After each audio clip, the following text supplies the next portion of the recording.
Hi, hello friends. Welcome to Sunita DSC channel.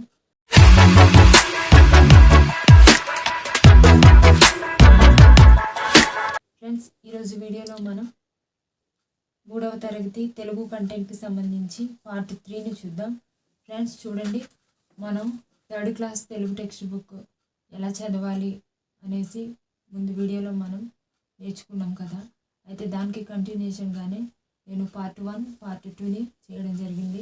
అయితే part 1లో మనం 1 to 3 lessons చూసాం, అలాగే పార్ట్ 2లోని 4, 5, 6 లెసన్స్ చూసాం.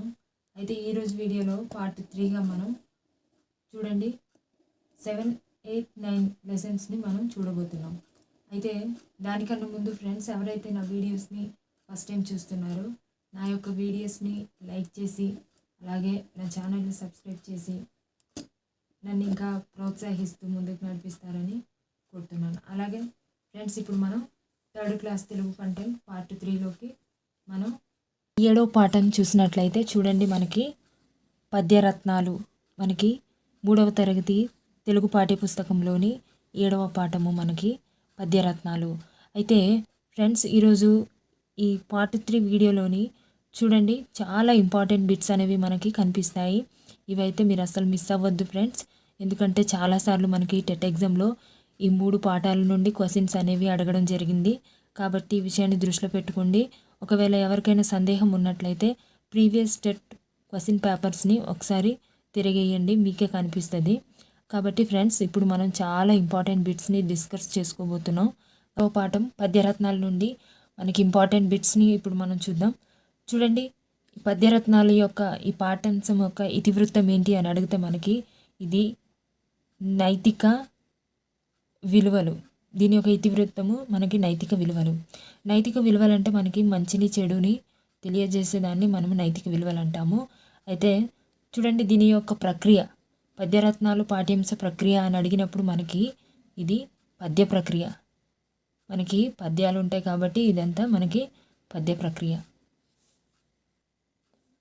తర్వాత ఫ్రెండ్స్ చూడండి, మనకి పాఠ్యాంశం అనేది చిత్రం చూడండి, ఆలోచించి మాట్లాడండి అనే దాంతో మనకి పాఠ్యాంశం అనేది మనకి మొదలవ్వడం జరిగింది.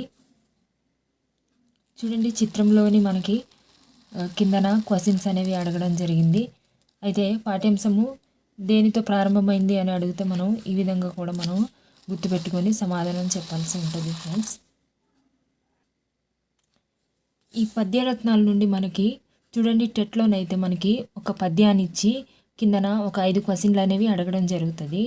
కాబట్టి మనకి పద్యరత్నాల్లోని ప్రతి పద్యాన్ని మనం చదవాల్సి ఉంటుంది ఫ్రెండ్స్. చూడండి, ఇక్కడ నేను పద్యాన్ని అయితే ఎక్స్ప్లెయిన్ చేయను, కానీ పద్యాల నుండి మనకి క్వశ్చన్స్ అనేది వస్తుంది అని మాత్రం నేను చెప్తున్నాను. ఎందుకంటే మనకి ఏ ఒక్కటి కూడా మనము మిస్ చేసుకోకుండా అన్నీ చదివి ఉంటే మంచిది. కాబట్టి మీరు పద్యాలన్నీ చదివి దాని కిందనున్న చూడండి అర్థాలు కూడా చదివినట్లయితే మనకి వ్యాకరణ అంశంలోని మనకి అర్థాల్లోని మనకి ఇది యూజ్ అవుతుంది ఫ్రెండ్స్.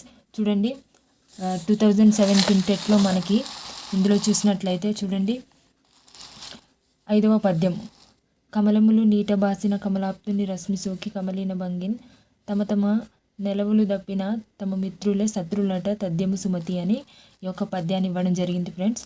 కావాలంటే మీరు చూడొచ్చు, 2017 మనకి టెట్ పేపర్ని చూసినట్లయితే మనకి ఈ పద్యం అనేది కనిపిస్తుంది. దాంట్లోని కమలాప్తుడు ఎవరు అని అడిగారు. అయితే కమలాప్తుడు ఇక్కడ సూర్యుడు. ఇలా ఈ విధంగా మనకి క్వశ్చన్స్ అనేవి వస్తుంది ఫ్రెండ్స్. కాబట్టి పద్యాన్ని చదివి దాని యొక్క అర్థాన్ని అలాగే ఆ పద్యం యొక్క భావాన్ని కూడా మనము నేర్చుకోవాల్సి ఉంటుంది. ఈ పద్యరత్నాల్లోని మనకి మొత్తము చూడండి, మనకి మొత్తం 9 పద్యాలను ఇవ్వడం జరిగింది. అయితే ఈ 9 పద్యాలని కొంతమంది కవులు రాయడం జరిగింది. ఇప్పుడు కవుల గురించి మనం తెలుసుకుందాం, ఎందుకంటే వారి నుండి కూడా మనకి బిట్స్ అనేవి వస్తాయి. అది కూడా చాలా ఇంపార్టెంట్స్ మనకి. చూడండి, ఇక్కడ మనకి కవి పరిచయంలోని మొదటగా మనకి వేమన శతకం ఎవరు రాస్తారు అని అడుగుతారు. వేమన శతకము వేమన. అయితే అతని యొక్క కాలం అడగొచ్చు, మనకు 17 నుండి 18 శతాబ్దాల మధ్యకాలం అని చెప్పొచ్చు. అలాగే మనము తర్వాత కవిని చూసినట్లయితే చూడండి, ఇందులో నుండి మనకి క్వశ్చన్ అనేది సుమతి శతక కర్త ఎవరు అని అడుగుతారు, బద్దెన్న. అతని యొక్క కాలం 13వ శతాబ్దం. తర్వాత చూడండి ఫ్రెండ్స్, గువ్వల చెన్న మకుటం ఎవరిది అని అడుగుతారు. గువ్వల చెన్నడు. తర్వాత చూడండి 4వ కవి మనకి Jandhyala Papayya Sastry. Most important friends. చూడండి, విజయశ్రీ, ఉదయశ్రీ, కరుణశ్రీ మొదలైన కావ్యాలను ఎవరు రచించారు అంటే మనకి జంధ్యాల పాపయ్య శాస్త్రి. అయితే ఇంకో ఇంపార్టెంట్ బిట్ ఏంటంటే ఇక్కడ చూడండి ఫ్రెండ్స్, ఇతని యొక్క మకుటం మనం చూసినట్లయితే ఇతను చూడండి లలిత సుగుణజాల తెలుగు బాల శతకకర్త ఎవరు అంటే మనకి జంధ్యాల పాపయ్య శాస్త్రి. ఇక్కడైతే ఇవ్వలేదు, కానీ ఇక్కడ మనకి 8వ పద్యాన్ని చూసినట్లయితే అక్కడ మనకి చివరన లలిత సుగుణజాల తెలుగు బాల అని 4వ పాదంలో మనకు కనిపిస్తుంది ఫ్రెండ్స్. తెలుగు బాల శతకం ఎవరిదని అడుగుతారు. తర్వాత విజయశ్రీ, ఉదయశ్రీ, కరుణశ్రీ ఎవరి కావ్యాలని అడుగుతారు. ఇది మోస్ట్ ఇంపార్టెంట్ బిట్ ఫ్రెండ్. తర్వాత చూడండి ఐదో కవిని చూడండి, దువ్వూరి రామిరెడ్డి. ఇందులో మనకి ఇంపార్టెంట్ బిట్ ఏంటంటే చూడండి, కృషివలుడు ఎవరి రచన అని అడుగుతారు, లేదా జలదాంగన కింది కవుల్లో ఎవరి రచన అని అడుగుతారు, లేదా మనకి పానసాల అడగవచ్చు ఫ్రెండ్స్. కాబట్టి మనము ఈ యొక్క రచనల్ని మనము చదివి గుర్తుపెట్టుకుని మనం ఎగ్జామ్లోని బిట్ని చాలా జాగ్రత్తగా ఆన్సర్ చేయాల్సి ఉంటుంది ఫ్రెండ్స్. చూడండి ఫ్రెండ్స్, మనకి పద్యరత్నాలు పాఠంలోనే ఒక మోస్ట్ ఇంపార్టెంట్ చూడండి, ఇది కూడా మనకి టెట్లో అడగడం జరిగింది. ఇందులో చూడండి, తాళపాక తిమ్మక్క. ఇందులో క్వశ్చన్ ఎలా అడుగుతారంటే మనకు తెలుగులో మొదటి కవయిత్రి ఎవరు అని అడుగుతారు ఫ్రెండ్స్, తాళపాక తిమ్మక్క. అయితే ఈమె అసలు పేరేమిటి అని కూడా అడగొచ్చు. ఈమె అసలు పేరు తాళపాక తిరుమలమ్మ. అయితే ఈమె ఎవరి భార్య అంటే చూడండి, తాళపాక అన్నమాచార్యులు గారి భార్య. అలాగే చూడండి, ఇందులో మనము చాలా ముఖ్యమైన బిట్ చూడండి, సుభద్ర కళ్యాణం అనే కావ్యాన్ని ఎవరు రాశారు అని అడుగుతారు ఫ్రెండ్స్. గుర్తుపెట్టుకోండి, చాలా ఇంపార్టెంట్ ఈ బిట్టు. సుభద్ర కళ్యాణం అనే కావ్యం ఎవరిది అని అడుగుతారు. మనకి సుభద్ర కళ్యాణం అనే కావ్యము తాళపాక తిమ్మక్క రాశారు ఫ్రెండ్స్. అయితే ఆ కావ్యములోని చూడండి పదాలు అనేవి తేట తెలుగులో ఉంటాయి ఫ్రెండ్స్.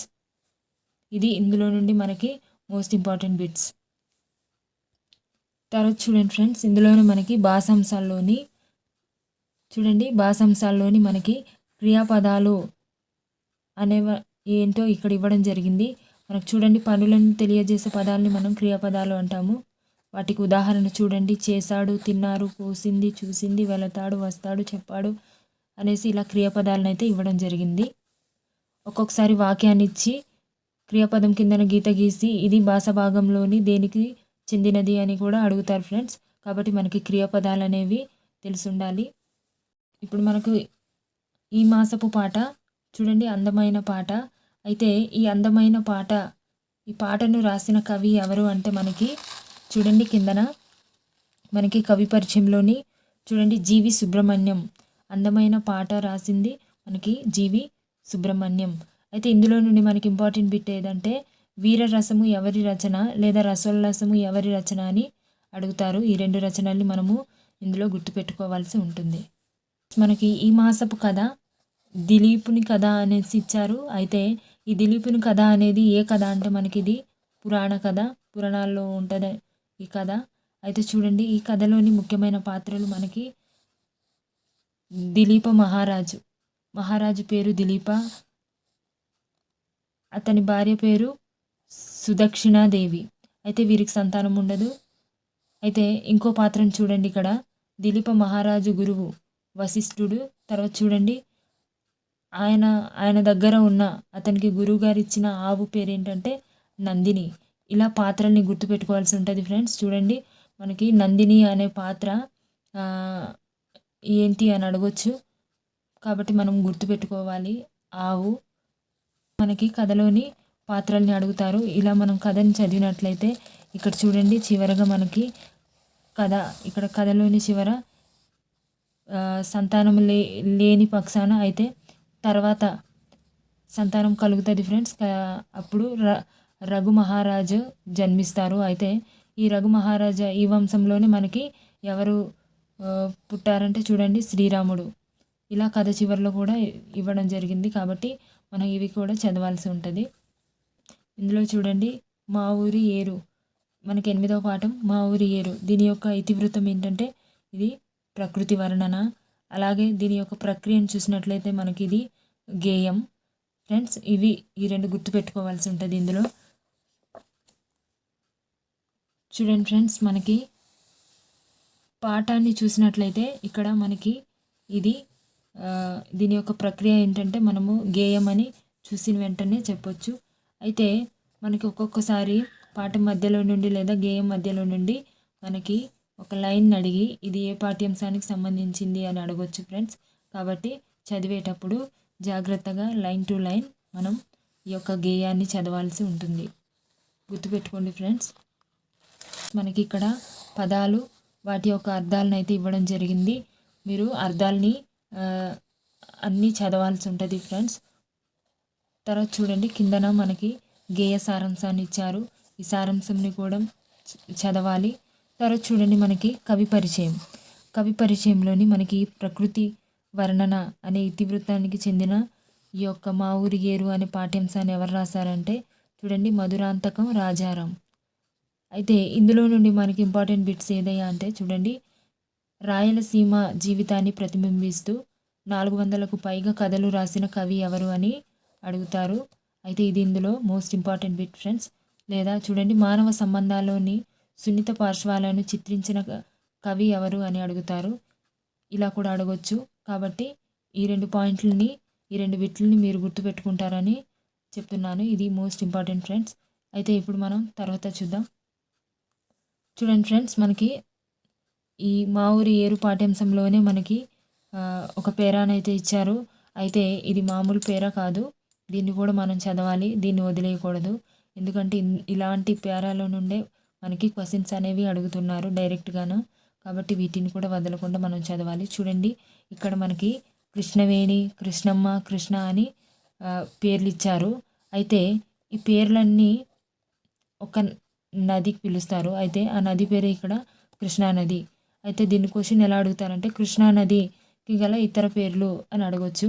లేకపోతే కృష్ణవేణి ఏ నది అని అడుగుతారు, కృష్ణానది, కృష్ణమ్మ ఇలా మనకి అడగొచ్చు.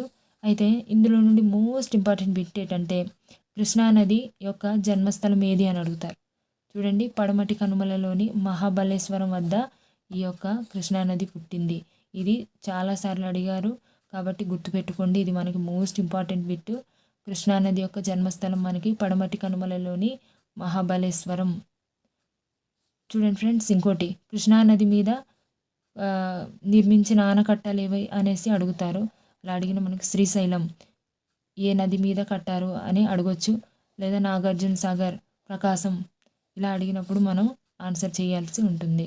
అయితే ఇంకా చివరిగా చూసినట్లయితే చూడండి మనకి ఈ యొక్క కృష్ణానది హంసల దీవి వద్ద 2 పాయలుగా చీలిపోతుంది. అయితే అలా 2 పాయలుగా చీలిపోయి ఇది బంగాళాఖాతంలో కలుస్తుంది. చూడండి కృష్ణానది ఏ దీవి వద్ద 2 పాయలుగా చీలిపోతుంది అని కూడా అడగొచ్చు, హంసల దీవి. ఈ విధంగా మనం బిట్ని చదవాల్సి ఉంటుంది ఫ్రెండ్స్. భాషాంశాలను చూసినట్లయితే మనకి ఇక్కడ 3 గుర్తులను ఇచ్చారు. ఒకటైతే ఫుల్ స్టాప్, రెండోదైతే కామా, ఇంకోటైతే ఆశ్చర్యార్థకం గుర్తు, తర్వాత చూడండి 4వదైతే మనకి ప్రశ్నార్థకం గుర్తు అనేసి మొత్తం 4 ఇచ్చారు. అయితే ఈ గుర్తుల్ని ఎక్కడెక్కడ ఉపయోగించాలి అని ఇక్కడ అడగడం జరిగింది. ఈ గుర్తుల గురించి మనం ముందు లెసన్స్లోని డిస్కస్ చేసుకున్నాం కాబట్టి మనం వీటిని కూడా ఏ సందర్భాల్లో వాడాలి అనేది తెలుసుకొని ఉండడం ఇంపార్టెంట్ ఫ్రెండ్స్. చూడండి మనకి ఈ మాసపు పాట పంట చేలు. చూడండి పంట చేలు అనేది ఒక డాష్ అని అడగొచ్చు. అలా అడిగినప్పుడు ఇది మనకి ఒక పాట, ఈ మాసపు పాట, ఇది పాఠ్యాంశం కాదు. అలా మనం గుర్తుపెట్టుకోవాలి. చూడండి మనకి పంట చేలు అనే ఈ యొక్క పాటను రాసిన కవి ఇలా మనం చూసినట్లయితే చూడండి ఇక్కడ కవి పరిచయంలోని చూడండి పంట చేలు అనే పాటను రాసిన కవి పాలగుమ్మి విశ్వనాథం. ఈ పాలగుమ్మి విశ్వనాథం ఆకాశవాణిలో పనిచేయడం జరిగింది. అయితే ఇతను ఒక గీతకర్త అనమాట. ఇదే ఫ్రెండ్స్ ఇందులో నుండి మనకి ఇంపార్టెంట్ బిట్. చూడండి మనకి ఒక కథనిచ్చారు ఇక్కడ. చూడండి బుద్ధిబలం అనే ఈ మాసపు కథ. ఇది మనకి పంచతంత్ర కథల్లో ఉంది. చూడండి ఇది ఒక పంచతంత్ర కథ అనమాట. అయితే చూడండి ఇక్కడ మనం గుర్తుపెట్టుకోవాల్సింది ఒకటి, బాసురకం అనేది ఒక డ్యాష్ అని అడగొచ్చు. సింహమా, ఆవా, లేకపోతే పులియా ఏదా అని అడగొచ్చు. అలా అడిగినప్పుడు చూడండి బాసురకం అంటే సింహం. ఇక్కడ సింహం గల పేరు బాసురకం. కాబట్టి ఇలా మనము గుర్తుపెట్టుకోవాలి.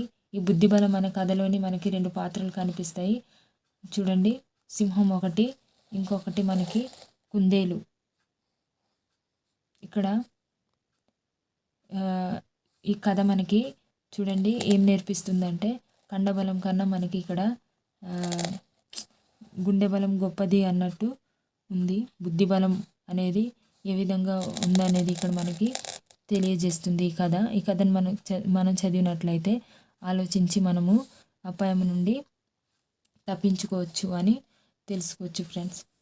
చూడండి 9వ పాఠం మనకు 3వ తరగతిలోని చివరి పాఠం. ఇది చివరి పాఠం అయినప్పటికీ ఇది చాలా ఇంపార్టెంట్. ఎందుకంటే మనకి ఈ పాఠం నుండి దగ్గర ఒక 3 క్వశ్చన్లు అయితే అంటే టెట్కి లైన్గా ఇందులో నుండి క్వశ్చన్స్ అనేది అడగడం జరిగింది.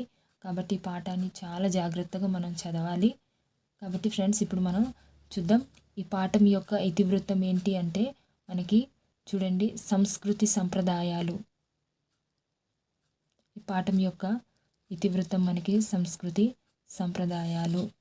అయితే చూడండి దీని యొక్క ప్రక్రియ, ఈ తొలి పండుగ అనే పాఠం యొక్క ప్రక్రియ ఏమిటంటే మనకి చూడండి కథనం. పాఠ్యాంశ ప్రక్రియ మనకి కథనం. తొలి పండుగ, అసలు తొలి పండుగ అని ఏ పండుగను పిలుస్తారో ఇప్పుడు మనం ఈ పాఠం ద్వారా మనం తెలుసుకుందాం. అయితే ఈ పాఠంలో నుండి అడిగే ఆ యొక్క ముఖ్యమైన బిట్స్ ఏంటో కూడా మనం డిస్కస్ చేద్దాం. పాఠాన్ని చూసినట్లయితే ఇందులో ఈ పాఠ్యాంశంలోని అసలు ఈ తొలి పండుగ అనే పాఠ్యాంశంలోని ఏ ఏ పాత్రలు అనేవి ఉన్నాయో తెలుసుకుందాం. చూడండి మనకి ఈ పాఠ్యాంశంలోని మనం గుర్తుపెట్టుకోవాల్సిన పాత్రలు చూడండి. రవి నడవలేడు, చక్రాల కుర్చీలో కూర్చొని ఉంటాడు. ఇదొకటి గుర్తుపెట్టుకోవాలి. తర్వాత చూడండి ఆనంద్, సామ్యుయల్. తర్వాత చూడండి ఇంకో పాత్ర లత. మనం చూసినట్లయితే ఇవి మనకి ఈ పాఠ్యాంశంలోని పాత్రలు.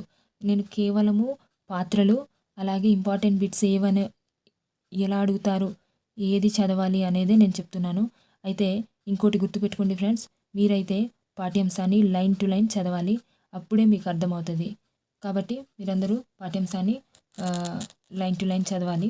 చూడండి ఇప్పుడు ఇంకా మనం ఈ పాఠ్యాంశంలో చూసినట్లయితే మనకి ఇంకో పాత్ర అనేది కనిపిస్తుంది. అదేంటో చూద్దాం. చూడండి ఫ్రెండ్స్, మనకి ఈ పాఠ్యాంశంలోని ఇంకో పాత్ర రంగయ్య తాత. ఫ్రెండ్స్ మనం ఇందులో నుండి ఇంపార్టెంట్ బిట్స్ని చూసినట్లయితే మొదటగా చూడండి మనకి ఇందులో చూడండి ఉగాది.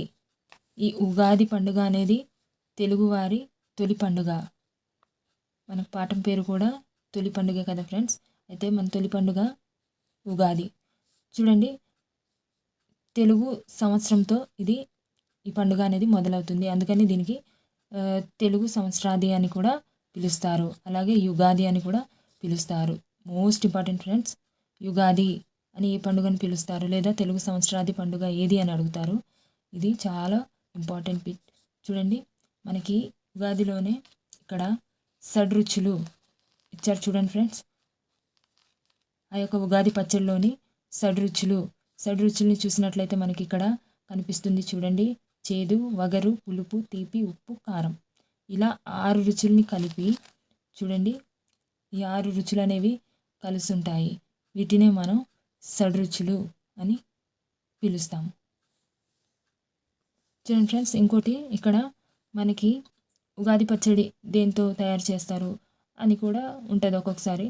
కాబట్టి ఇది కూడా మనం తెలుసుకొని ఉండాలి. చూడండి ఇక్కడ ఇచ్చారు వేపపూత, లేత మామిడి ముక్కలు, కొత్త చింతపండు, కొత్త బెల్లం, ఉప్పు, కారాలను కలిపి ఉగాది పచ్చడి అనేది తయారు చేస్తారు. ఇది కూడా తెలుసుకొని ఉండాలి. చూడండి ఫ్రెండ్స్, మనకి ఇక్కడ ఇంకో ఇంపార్టెంట్ బిట్ చూడండి పంచాంగం. పంచాంగం అంటే ఏమిటి అని కూడా అడగొచ్చు. చూడండి పంచాంగం అంటే చూడండి కొత్త సంవత్సరంలో వాతావరణ వివరాలు, దేశ విదేశాలు జరిగే విశేషాలను ముందుగానే చెప్పడాన్ని మనం పంచాంగం అంటాము. ఇది ఫ్రెండ్స్ ఈ యొక్క తొలి పండుగ అనే పాఠంలోని బిట్స్. ఇంకా చూద్దాం మనం. చూడండి మనకి క్రమంగానే పదాలు వాటి యొక్క అర్థాలని ఇచ్చారు. ఇవి మనం చదవాల్సి ఉంటుంది. అలాగే చూడండి కిందన మనకి చదవడం వ్యక్తపరచడంలోని కింది పేర చదవండి అని ఇచ్చారు. మనము చూడండి పాఠ్యాంశంలోని ఒకవేళ మనము అంటే తొందరపడి ఏదైనా ఒక లైన్ కానీ మిస్ చేసి ఉన్నట్లయితే ఇక్కడ మనం చదివితే మనకి పూర్తిగా దాని గురించి పూర్తిగా అర్థమవుతుంది. చూడండి ఇక్కడ ఉగాది పండుగను తెలుగు సంవత్సరాది యుగాది అని కూడా అంటాం అని ఇక్కడ ఇచ్చారు. ఇక్కడ ఇంకా ఇంపార్టెంట్ బిట్ ఒకటి ఉంది చూడండి.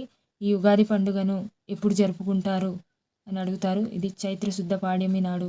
ఇది టెట్లో అడిగిన బిట్ ఫ్రెండ్, మీరు గుర్తుపెట్టుకోవాలి. మనకి ఉగాది పండుగను ఎప్పుడు జరుపుకుంటారు, చైత్ర శుద్ధ పాడ్యమి నాడు ఈ యొక్క ఉగాది పండుగను జరుపుకుంటారు. ఇది ఇంపార్టెంట్ బిట్. అలాగే చూడండి మనము చూసాం కదా పాఠ్యాంశంలోని ఉగాది పచ్చడిని ఎలా చేస్తారు. తర్వాత మనకి షడ్రుచులేవి అనేవి చూసాము. అలాగే పంచాంగం అంటే ఏమిటో అనేది కూడా మనం చూసాము. చూడండి ఇక్కడ తిదివార నక్షత్ర యోగ కరణములను తెలిపే గ్రంథాన్ని పంచాంగం అంటారని ఇక్కడ ఇచ్చారు. ఇది చదవాలి మనకు, అంటే ఇది కూడా మనకి ఇంపార్టెంట్. తర్వాత చూడండి ఫ్రెండ్స్, ఇక్కడ మనం చూసినట్లయితే ఇంకా మోస్ట్ ఇంపార్టెంట్ బిట్లో మనం వచ్చాం. ఇక్కడ చూడండి మనకు కనిపిస్తుంది కదా, ఇక్కడ చూడండి సంభాషణ అనేది జరుగుతుంది. ఇక్కడ తేజకు తాతయ్య కదా, అయితే ఇందులోనే మనకి వీళ్ళ కారణంగా మనకి చూడండి ఇక్కడ మనకి మొత్తం సంవత్సరాలు ఎన్ని అంటే తెలుగులో సంవత్సరాలు మొత్తం మనకి 60 సంవత్సరముల పేర్లు అనేవి మనకి ఇక్కడ కిందన ఇవ్వడం జరిగింది. మనకి సంవత్సరములు ఎన్ని అడుగుతారు, దానికి మనం 60 అనే సమాధానం ఇవ్వాల్సి ఉంటుంది. ఇవి మనకి సంవత్సరముల యొక్క పేర్లు. తర్వాత చూడండి ఫ్రెండ్స్, మనకి ఇక్కడ చూడండి తెలుగు నెలల్ని ఇవ్వడం ఇక్కడ జరిగింది. చూడండి ఇవి తెలుగు నెలలు: చైత్రం, వైశాఖం, జ్యేష్టం, ఆషాఢం, శ్రవణం, భాద్రపదం, ఆశ్వయుజం, కార్తీకం, మార్గశిరం, పుష్యం, మాఘం, పాల్గొనం. ఇవన్నీ మనకి 12 తెలుగు నెలలు. ఫ్రెండ్స్ మనం ఇక్కడ చూసినట్లయితే చూడండి మనకి ఈ మాసపు పాట అందాల తోటలో. ఈ అందాల తోటలో అనే పాఠ్యాంశాన్ని రాసిన కవి మనకి చూడండి కస్తూరి నరసింహమూర్తి. ఇందులో ఒక మోస్ట్ ఇంపార్టెంట్ బిట్ ఉంది. అదేంటంటే చూడండి పాపాయి సిరులు ఎవరి యొక్క రచన అని అడుగుతారు. చాలా ఇంపార్టెంట్ ఫ్రెండ్స్, ఇది గుర్తుపెట్టుకోండి. పాపాయి సిరులు అనే రచన ఎవరిది అని అడుగుతారు. కస్తూరి నరసింహమూర్తి. ఇది ఇందులో నుండి మనకు మోస్ట్ ఇంపార్టెంట్ బిట్ ఫ్రెండ్స్. ఇక్కడ ఈ మాసపు కథ అనేది ఇవ్వడం జరిగింది. చూడండి ఇందులో మనకి ఈ మాసపు కథ అనేది నక్కయుక్తి. ఈ నక్కయుక్తి అనే కథ మనకి ఒక జానపద కథ. చూడండి ఈ కథను మనం చదివినట్లయితే నక్క యొక్క తెలివితేటలు అనేవి ఎలా ఉంటుంది అనేది మనం ఇక్కడ చూసి తెలుసుకోవచ్చు. ఇక్కడ నక్కకు అలాగే ముసళ్ళకు మధ్య సంభాషణ అనేది జరుగుతుంది. ఇక్కడ ముసలి అనేది నక్క యొక్క తెలివికి ఆశ్చర్యపోవడం అనేది జరుగుతుంది. చూడండి ఫ్రెండ్స్, ఇక్కడ మనకి ఈ యొక్క నక్కయుక్తి అనే అంటే ఈ కథను రాసిన కవి మనకి జంధ్యాల సుబ్రహ్మణ్య శాస్త్రి. అయితే మనకి ఈ కథ నుండి, ఈ కవి పరిచయం నుండి మనకి బిట్స్ అనేవి అడుగుతారు. చూడండి ఆంధ్ర సామ్రాజ్యం ఎవరి రచన అని అడగొచ్చు, లేదా ఆంధ్రుల చరిత్ర రాసిన కవి ఎవరు అని అడుగుతారు, లేదా రత్నలక్ష్మి శతపత్రము ఎవరి యొక్క రచన అని అడుగుతారు, లేదా కేనోపనిషత్తు ఎవరి రచన అని అడుగుతారు. Most important friends. లేదా చూడండి అవధాన విద్యలో నిష్ణాతుడు ఎవరు అని అడగొచ్చు, గద్వాల సంస్థాన కవి ఎవరు అని కూడా అడుగుతారు. కాబట్టి మనము ఈ యొక్క జంధ్యాల సుబ్రహ్మణ్య శాస్త్రి గురించి మనం ఈ యొక్క బిట్స్ని చదివి ఉండక తప్పదు. కాబట్టి మీరందరూ ఈ యొక్క ఇంపార్టెంట్ బిట్స్ని చదివి తెలుగులో మంచి స్కోర్ చేస్తారని ఆశిస్తున్నాను. ఫ్రెండ్స్ మనం ఈ యొక్క పార్ట్ 1, పార్ట్ 2, పార్ట్ 3 అని ఇలా ఇంతగా మనం ఎందుకు చెప్పుకున్నామంటే మీకు అర్థమై ఉంటుంది టెక్స్ట్ బుక్ అనేది ఎంతో విలువైంది. మనకి టెక్స్ట్ బుక్స్ నుండే మనకి క్వశ్చన్స్ అనేవి అడగడం జరుగుతుంది. అయితే టెక్స్ట్ బుక్స్ని దాటి మనకి ఎందులో నుండి క్వశ్చన్స్ అనేవి అడగరు. కాబట్టి టెట్కి, డిఎస్సికి ప్రిపేర్ అయ్యే ప్రతి ఒక్కరు కూడా టెక్స్ట్ బుక్స్ని దగ్గర పెట్టుకోండి. టెక్స్ట్ బుక్స్లోని లైన్ టు లైన్ చదవాలి. అలాగే ఆ యొక్క ఒక పేరాన్ని చదివితే అందులో నుండి క్వశ్చన్స్ అనేవి ఎలా అడుగుతారనేది మనం ముందుగానే క్వశ్చన్స్ అనేవి ఫ్రేమ్ చేసుకొని ఉండాలి. మనం చదివిన పేరాను అతను ఎన్ని విధాలుగా క్వశ్చన్లు అడగవచ్చు, లేదా అతను ఎన్ని విధాలుగా క్వశ్చన్లు అడిగినా మనం ఆన్సర్ చేయగలిగేలాగా మనం పాఠ్యాంశాన్ని పేరాను చదివి ఉండాలి. కాబట్టి ఫ్రెండ్స్, ఇంకా నా వీడియోస్ని ఎవరైనా లైక్ చేయకపోయినా, అలాగే షేర్ చేయకపోయినా, లేదా నా ఛానల్ని సబ్స్క్రైబ్ చేసి ఉండకపోయినా నా ఛానల్ని సబ్స్క్రైబ్ చేసి నా వీడియోస్ని లైక్ చేసి షేర్ చేస్తారని కోరుతూ ఇంతటితో ముగిస్తున్నాను.